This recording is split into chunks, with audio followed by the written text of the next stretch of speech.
Depuis 2 ans, ce couple de la région de Metz vit dans l'angoisse. Leur meilleur ami est enfermé dans une prison indonésienne pour trafic de drogue. On vit plus, je sais pas, c'est lui, il est dans nos pensées tous les jours. Ça fait 2 ans passés et puis non quoi. C'est long, je t'assure, c'est long. 2 ans comme ça, nous on est là, on a un toit, Et lui là-bas 2 ans, c'est Lunette Express en pire. En pire, sincèrement en pire. Leur ami, Serge Atlaoui, 43 ans, est incarcéré à Jakarta. Pire, le 29 mai dernier, Manuel et sa femme apprennent une terrible nouvelle. Serge est condamné à être fusillé. Genre, on ne s'attendait pas à ce qu'il ait la peine de mort.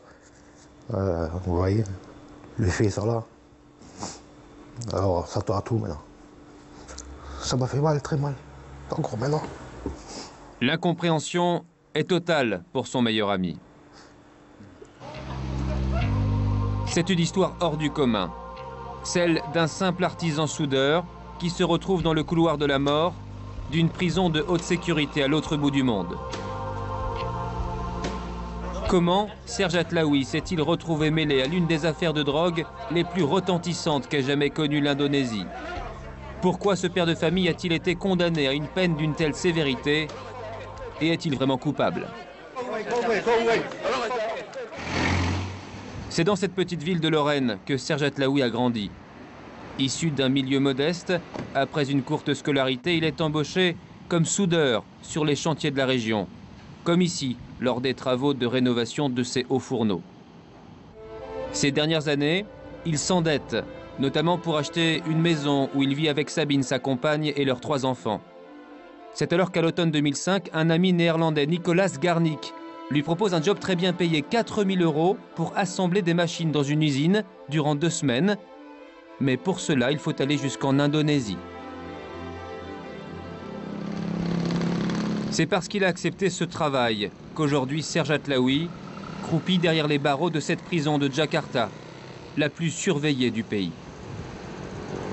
Mais avant son départ, que savait-il de la tâche qu'il devait accomplir? En connaissait-il les risques? Pour le savoir, nous avons cherché à le rencontrer en détention. Muni d'une discrète caméra, nous entrons dans le hall d'attente du parloir. On va dans la salle d'abord.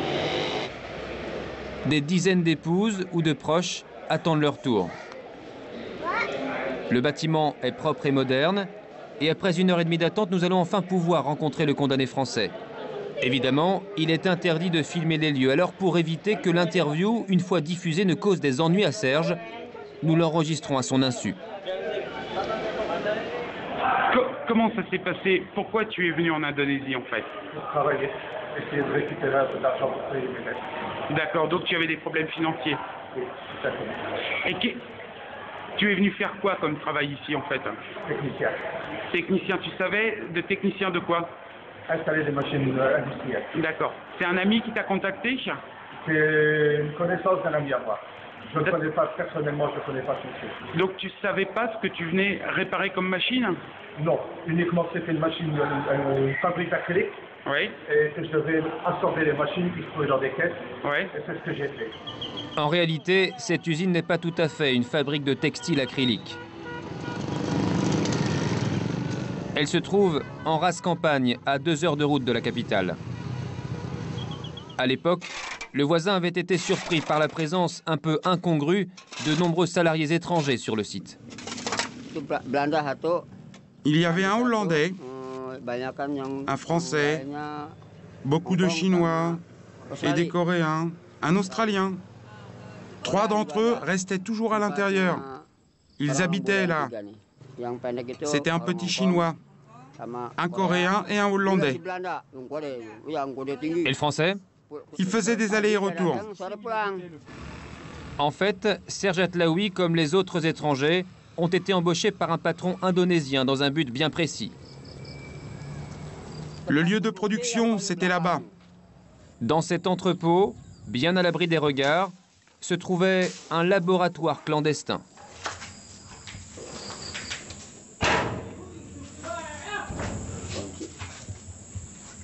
C'est fermé à clé. Derrière cette porte, les employés tentaient d'élaborer de la MDMA, le principal composant d'une drogue très répandue, l'ecstasy. Aujourd'hui encore, Serge Atlaoui est formel. Il affirme n'avoir découvert ses activités illicites qu'une fois sur place. J'ai vu qu'ils ont maquillé une porte en porte secrète et là ça m'a choqué. Ouais. Et j'ai demandé, puis mon ami c'est là qui m'a dit que c'était des tests de produits chimiques pour être composant de l'MDMA. Le MDMA, tu savais ce que c'était, donc tu savais quand même où tu mettais les pieds quand même. Ah oui, mais tant qu'on me dit qu'il n'y avait aucune production, parce que c'est pour ça que j'ai accepté de rester. Je restais plus qu'une semaine, je n'avais pas été payé si je partais maintenant. Même mon ticket d'avion, au retour, c'est moi qui ai dû payer. C'est donc en connaissance de cause que Serge Atlaoui accepte de terminer sa mission. Mais ce que le Français ne sait pas, c'est que l'usine est sous haute surveillance. Il y avait 4 policiers. Ils habitaient là-bas, dans cette maison, à l'entrée de l'usine.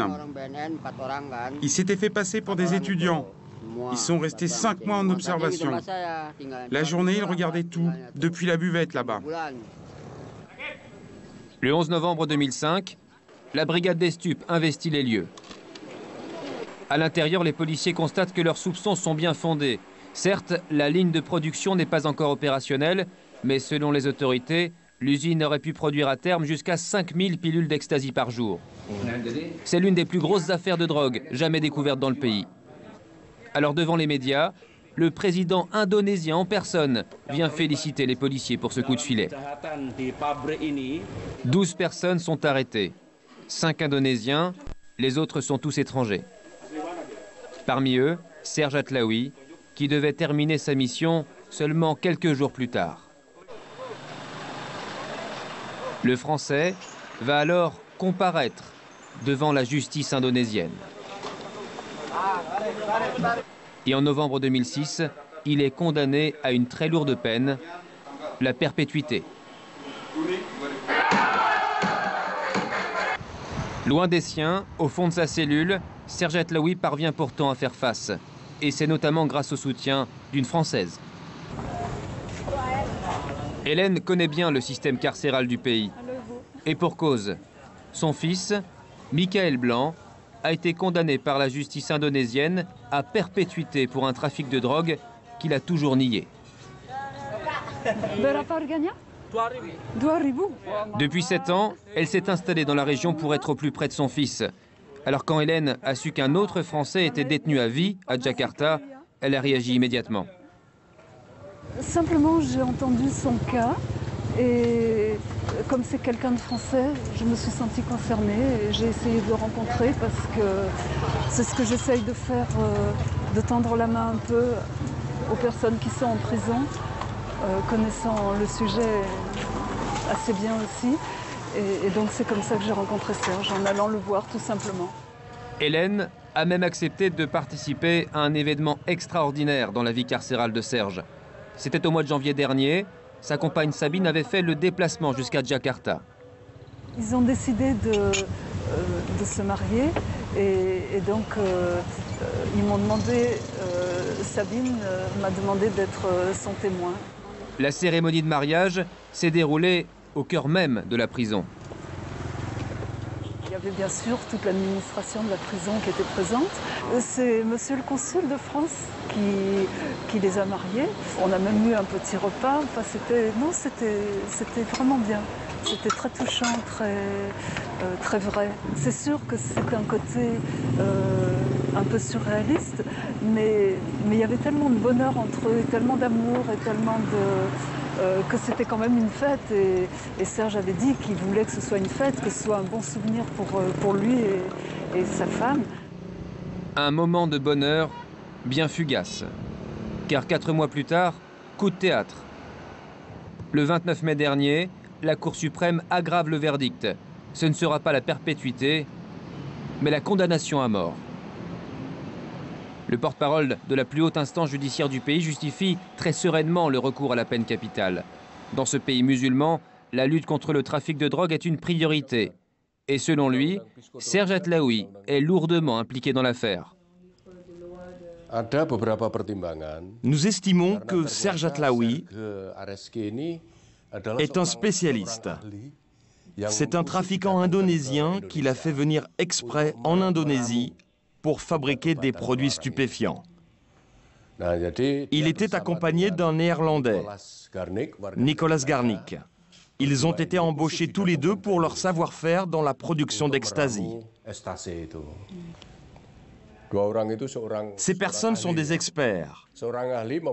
Nous les avons condamnés à mort car ils risquaient de transmettre leur savoir-faire à des trafiquants indonésiens. Une condamnation à mort pour l'exemple, en quelque sorte. Depuis sa prison, Serge Atlaoui est lui persuadé qu'on a cherché à gonfler l'affaire. J'ai avoué ce que j'ai fait et on m'en met même beaucoup plus sur le dos. Ça, c'est insupportable. On me met que je suis un des responsables du réseau. Donc, c'est de l'absurdité, hein. C'est vraiment absurde. Je veux bien être puni pour ce que j'ai fait, mais pas pour plus. Complice malgré lui. Voilà donc la seule faute que reconnaisse le Français. Mais sa ligne de défense est-elle crédible? Nous sommes retournés dans la région de Metz, chez Manuel, son ami de 30 ans. Ce jour-là, nous lui montrons la vidéo tournée dans la prison de Jakarta. Donc tu ne savais pas ce que tu venais réparer comme machine? Non, c'était Une perte de poids importante. Hein. Ouais. Qu'est-ce qui a pu se passer? Il a sa naïveté, comme d'habitude. Toujours naïf, toujours à faire confiance à tout le monde, et puis tôt ou tard, il fallait que ça lui tombe dessus. C'est-à-dire qu'il s'est laissé embarquer? Oui, il s'est laissé embarquer, oui. À mon avis, il n'était surtout pas au courant. Il s'est fait piéger, comme d'habitude. Il est trop naïf, c'est quelqu'un de trop naïf. Ils ont mis tout le monde dans le même sac, ils n'ont pas cherché à comprendre pourquoi la personne était là.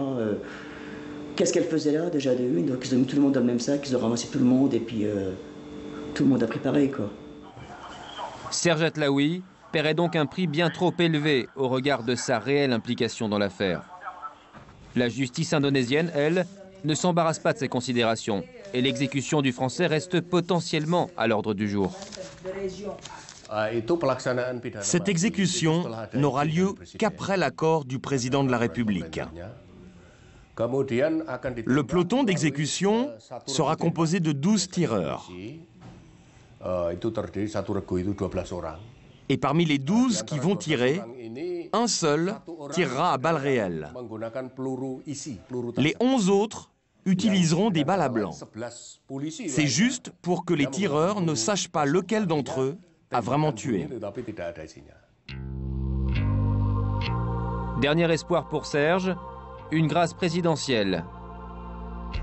Depuis 1980, l'Indonésie a procédé à l'exécution de 40 condamnés à mort.